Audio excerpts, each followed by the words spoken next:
Parlok baro le sedan pedang jampi ke baju pendun kamha ya ka emblem jong ka Presbyterian Church of India. Henry pim tepat ya ka jengmut jong ka ki badan haka. Tungnya pailing kot sya ka ne ka emblem la ne ka ta ka syap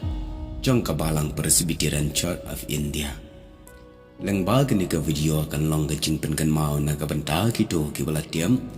bat ka jingtip baning kong pat na ka benta ki bom pat tiam.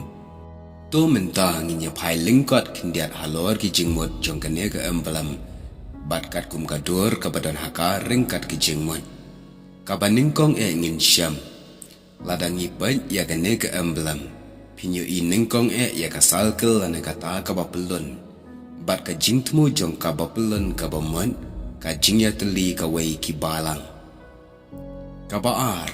pinyu iru agane ke emblem lai teli ki bapelun kane ka thau ukpa ukon bat umen sem bakhoi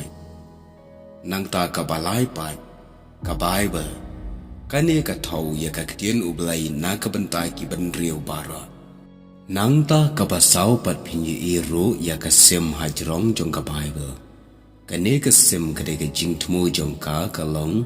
umen sem bakhoi ka basan ka jingshai ha ka dor bat ka jing phalang ka sngi kane pat ka thau ya ka jingshai ka jong oblai ka bahin riu lada pi pachu shu ya ka phinyu I ya ka dur ka jingki phalo ki duriao ka jingthmu jong ka ne ka jingki phalo ka long ba ka balang ka em ha ka perthai badap da ka jingki wen ka bahin nyau ka rong ksiar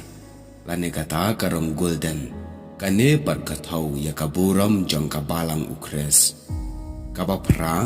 karong sao bala ker tawyar kane par ka thau ya ka snam bar ka jingpen em u Jesu Christ da ka ba usai da ka snam ka ba khandai karong blue la ne karong jerngam kane par ka jingthmu jong kane ka long ka jing em jai jai wat ha pedeng ka jingki wen ka perthai